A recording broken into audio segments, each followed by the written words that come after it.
Welcome to another special episode of Brush and Banter. I'm Bree Hansen, president of Zibra and co-host of the show. This week, we're pulling together some of the most actionable advice from past episodes to help you move your creative business forward.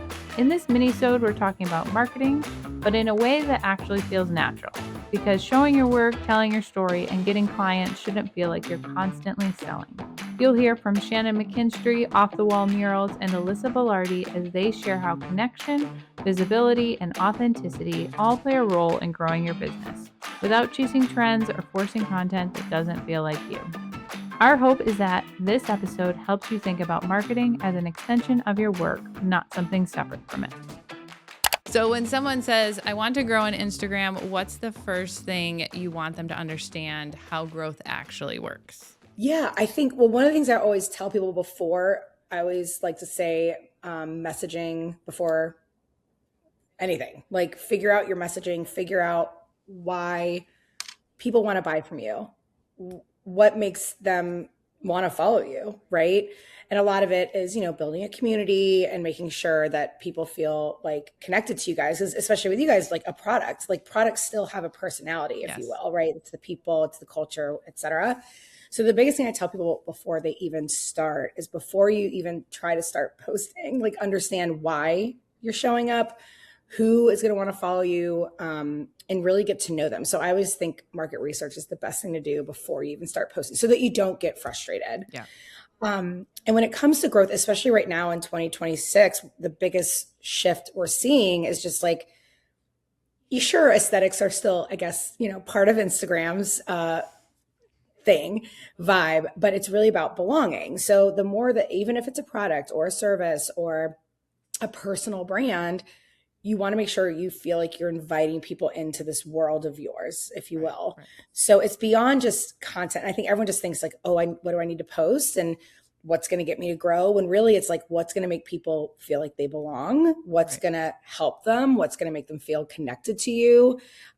Start there rather than worrying about algorithm and things first, because that's where it gets tricky and you just start comparing and overthinking. Yeah, that's so important. And speaking of overthinking, I feel like obviously the hit word is always like viral, what's going to go viral? Yeah. So if you're going to pull that back, like, do you have a definition of a healthy and sustainable growth for some small creators where, like, obviously we all want to go viral, but like, what kind of strategy do you have there to just have that good relationship with Instagram?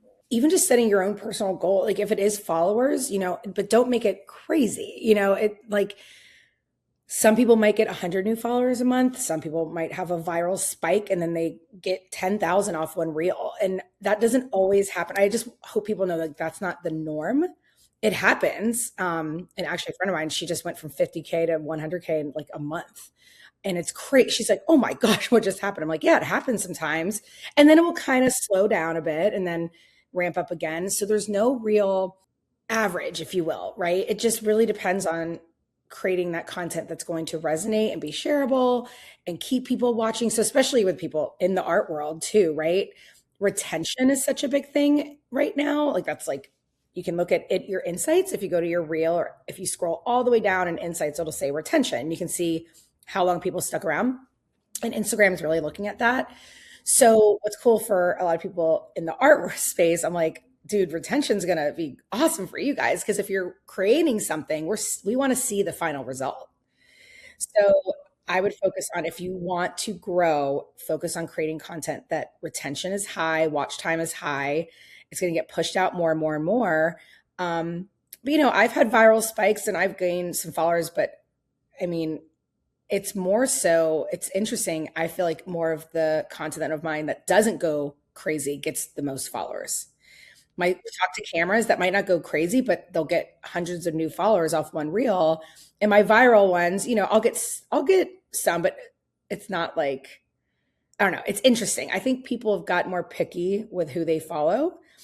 Yeah. And a lot of times my viral content is like one of those silly trends and it's like funny. Mm-hmm. And that doesn't really lead to the follows. What really leads to the follows is if they feel connected to you. And that's usually talking to camera, carousels, introducing yourself, things like that. Mm-hmm. That is such good advice, because I feel like for us, It's been very up and down. And some it weeks, is. like our real views are just like, oh gosh. And we get a little down in the dumps, but you just have to you have to keep going. You have to still show up and you have to still be consistent, like as you always say, because I think you will have those times. And there are certain things that you should do on Instagram to help it. But at the end of the day, something is going to take off that you didn't expect. And that's okay. But you're probably not going to be able to repeat that. You just have to keep connecting. And I think still staying true to you, what you said, because it's so unpredictable. But that's really good to know about the retention thing. I didn't even realize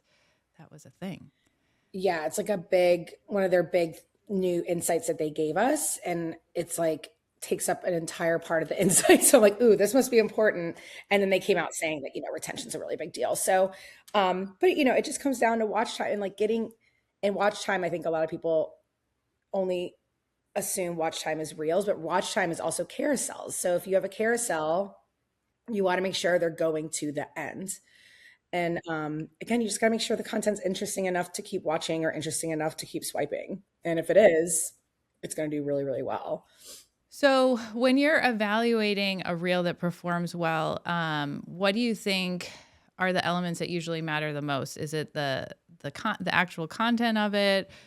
Is it the hook, the emotion of it? What do you think is if someone's kind of not knowing where to start, where do you think the biggest focus should be? I think hooks. And because there are some reels that I'm like, this is so dumb. Like, why did this go viral? But it's because the hook is so good. Yeah. It's literally like a 5-second video of someone pouring a cup of coffee, and just the hook on screen is so good. And so it went viral. Yeah. And it's like, the video's dumb. It's not, but I love it though, because it just shows that if you can write a really good hook, right, you can do really, really well on Instagram. And so I think the biggest thing, and I talk about it a lot, I call them just identifiers. People can call them, whatever you want. I don't know if there's a technical term for it, but it's adding in and infusing words into that hook that they recognize themselves. So I actually gave an example on my podcast episode, one that just came out today, of one that went viral. And it said, I forget exactly what it said, but it said something about money rules for me, my husband and I, as a married couple. So I'm like, okay, if someone's a married couple, they're probably going to go, ooh, I'm married. What's this about? And then when it says about money, they're like, ooh, I need to tighten my finances. Let me read it. Right. And it went totally crazy viral for her. And she's just talking to the camera and sitting at her coffee table. Right. But another thing I noticed is the visual hook. Right. So there's also that visual hook that she had, which was she had paints out. And it was really interesting. And it's the video was about money and as a married couple. Yet she had little paints out and she's sitting at her coffee table just talking. So it almost feels like you just interrupted her in her hobby, and she's talking to you. Oh, and that is a brilliant way to create a reel right now. I'm noticing is adding in something kind of analog, basic, something besides what you do. It's out, or even you guys would have brushes out and things. Right. It almost slows our brains down. We're like, ooh, what's she talking about? But it just feels authentic and we just caught her in the moment. Okay. So if your hooks have an identifier, I even came up with a formula I like to call the REP, which is something relatable, something expertise, and something personal. Okay. You don't have to include all three, but what that would look like for me, it's my favorite content creation tools, maybe from Amazon as a type B creator, something like that. Oh, good example. That's an example, right? So the relatable would be Amazon, because they're going to see that word and go, oh, I recognize that. By relatable, I just mean recognizable, familiar, right? Something that they're like, oh, okay, I know what that is. Expert is me saying that as a creator. So they're like, okay, she's a creator. And then the personal is type B, right? But that's also they all kind of intertwine. Right. But that's not to get too technical, but the more you can add in something that they can attach to, the better, whether it's a brand name, a season of life they're in, right? Empty nesters, millennial moms, right? Saying something like that is going to make us stop, because we're selfish and we want to see content we want to see. If you are in the Airbnb space, which is what, as much as I would I was making a house for me to live in. I was more so making a house that was going to get booked. And so it does come with like just a different, maybe different mindset. You know, this is something that I'm thinking of like, okay, this wallpaper has to be bright. This has to stand out. These murals need to attract something in somebody that's going to make them book. And so it is interesting that there can be the different mindsets that are, you know, in our heads as we're designing these spaces for different reasons. And so I love that your style was born because you had to move so quickly. And I feel like mine was just spent studying so much about the Airbnb space, studying the top houses that are getting booked and seeing what's trending while also trying to make sure like I'm going to design something that ultimately does feel good for us too. If you haven't seen this, that is one of my favorite murals that Annie's ever done. In her Airbnb, there's like the sunroom and then this cool kind of like record, I don't know how to describe it, spinny thing with the flowers and like lettering. It's our like breakfast nook area. Yeah. And it catches all the sun and it's orange and I painted it's like a big like nook like built-ins. And so the panels are painted orange, the table's orange, and then the wall is just like everything. It's all very bright. Your style speaks like so loudly in that space, and it is actually you, which is really cool and inspiring. I feel like there's a lot of opportunity to find the way to speak to a client through Airbnb, which definitely like has my head spinning. I mean, I've painted a lot of Airbnbs, and so I have had the opportunity to like really kind of use the branding aspect that goes into business of like really learning who it's for, what the outcome is. And then like, so when you're your own client, I can just imagine that there's a lot going on behind the scenes in that process. I really think you can combine both though too, because while ultimately I'm designing my own home for myself and for my tastes, I'm a content creator. And so everything that I'm designing in the back of my mind is also, okay, how is this going to perform in the algorithm?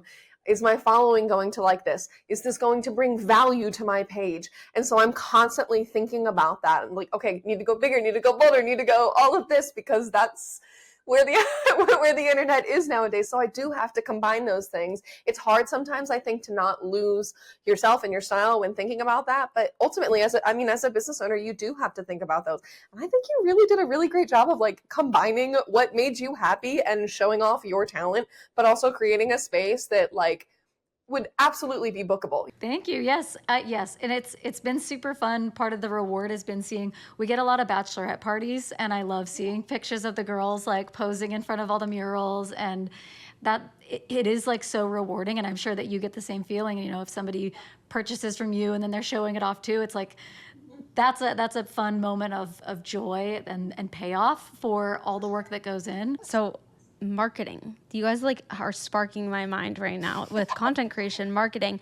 Have you guys ever used something intentionally in your projects or homes where you're like, low-key, I kind of know that if I tag this person or if I use this paint color, like it might position me in a better place? Like I'm thinking a lot of people have been using Hidden Gem, which is like Bear's color of the year, and kind of intentionally like, do you guys ever make those choices where you're like, maybe this isn't so much for me, but like I know that this is a good idea marketing-wise, content-wise? I would say I do, for sure. I mean, I never do it like, even if I don't like it. I always make sure that I like it. Like I said, authenticity is really important to me. So if it's not authentically me, I don't do it.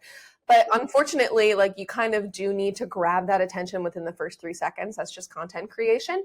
And I've learned over time that what can sometimes be helpful is showing off like, okay, I'm using this gaudy color. Like I'm about to paint, I haven't done it yet. I'm about to paint my daughter's nightstand, this like chartreusey green. And I know for certain that it's going to pop off. And because it's a loud color, it's a color that makes people go, whoa, I love it, or whoa, I hate it. Why would you do that? You know what I mean? And so being able to create something that we wanted to do in the first place, but placing that color in the first few seconds of that content sometimes does benefit your content creation. Yeah, I feel like for me, if I know that I'm using like loud, bright colors, that's always going to hit. People really just love to see that. I think for me, what's been fun has been that my love of disco has coincided with the world thinking that disco balls are suddenly really cool. So I think that that's part of the thing that I have been lucky about, is that like my brand just kind of towed the line of this is trendy right now. So I have been able to capitalize on the fact that like, yeah, everybody loves a good disco ball moment. So There's a whole section in the Halloween part of Target that's just like disco and pink and orange, and it's perfect. I live. I'm loving it all. On your forms, you have your ranges, and then within that range, you said that you explain a little bit about like what you get within that range, because obviously everyone is always picking the lower range on my end, and whenever someone picks like the middle or the higher, I'm like, heck yes. But everyone's doing like the 3 to 5K range, which is my lower range right now. I must be doing something wrong, so I should describe in there kind of like what you get for that. So like our first point of contact after, we'll send them a form and be like, give us the size of your wall. What's your budget? And a lot of times people are like, I don't know. So we'll be like, we'll quote the whole wall. And a lot of times it doesn't match with their budget, right? We'll be like, well, your wall's 10 grand, but you have a 3K budget or whatever. But like, here's full coverage, here's full detail. And then we have like, I mean, this is skimming over half of our process. We have like it depends on their style, right? Because we have different styles. Like something quicker to install would be cheaper. Something more detail and more like compact would be more expensive. So after we discuss that more in detail with them, then we can kind of give them a range, be like, because we don't want to lose them to their budget if it's still reasonable. So we'll be like, here's where you can get like the most bang for your buck. This is like high impact. Or be like, if you have, a smaller budget, like we don't say it like that, but like, if you have like a $2,000 budget, you can still get something really awesome. And this is what we can do for you. I did a in-person workshop where I met Sam, who's one of my lead painters.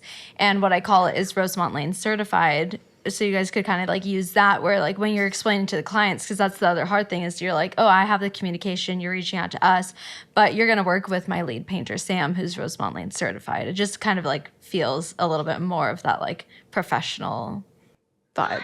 I love that. Thank you for sharing that with us because that is one of the things they're like, well, how do I know this person's going to be great? And I'm like, well, we literally vet everyone, but we don't have any word for it or anything. That's great.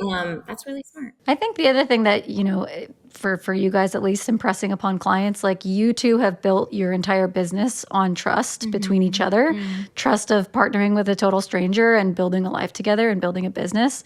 And so impressing upon them, like we would only bring on people that we trust. That is a pillar of our business. It's a value that we hold really high. And so it makes sense that you want to obviously bring on people in these different communities because, when you're working across the country, like you have to have trust in the assistants that you're bringing on. So whenever we bring on anybody, we'll go through an entire, Word doc of this is what we expect from you, line by line. And it is a lot, but it's because we've built our reputation and our brand a specific way, the way that we do things. And so we kind of only want people that fit in line with that. And that is difficult to find, but once you find them, then hang on. That's no different than any of, some big tech company. Like when I was working in tech, it was like, okay, for this job interview, I have to be able to showcase that I can hit X, Y, and Z points. And if not, then I don't get the job. That's, you know what I mean? Like that's what the standards that we're holding many other industries to. Why would we not hold them to our painting businesses as well? So, and I do think it is kind of tricky in the art industry because a lot of artists, paint from the heart and when they want to and at the speed and pace they feel like it. And it's like, that's great and it has its place. But as a business and someone who is booking days, like they're not booking days because we're here and we have to get in and we have to get out. And we have a very specific process that we follow. And so we do have to kind of hold our artists and ourselves to a higher standard in terms of how much coverage can you do per day? How quick can you get in and get out? How clean can you leave the space? Stuff like that. And so that's why I don't hate a flat rate for like paying assistants because then they can kind of do it on their own time and they're not charging you hourly. And then suddenly you feel like you're encroaching because I feel like that's what happens when you grow. Like there was a point my assistant never intended for this, but like I felt like I was a part of her livelihood in a way. And it was just like this emotional, financial relationship that I had never been in, or like didn't even realize I was going to be in starting a business. So there's so many little points, like making sure you add taxes on top of like what you're going to pay out people, because you can't just like completely pay out of pocket, because then you're getting charged for the payment that you're making, type of thing, you know. Thank you for listening to the Brush and Banter podcast, brought to you by Zibra. We're so grateful you're a part of the creative community. Gearing up for your next project? Head to enjoyzebra.com to grab your new favorite brushes, designed for comfort, precision, and serious creative flow. Be sure to follow Zebra Painting on Instagram for painting tips, artist features, and more. If you enjoyed our banter, subscribe on YouTube or wherever you get your podcasts, and don't forget to leave a 5-star rating and review. Now, go make something beautiful. We'll be here when you need a little banter.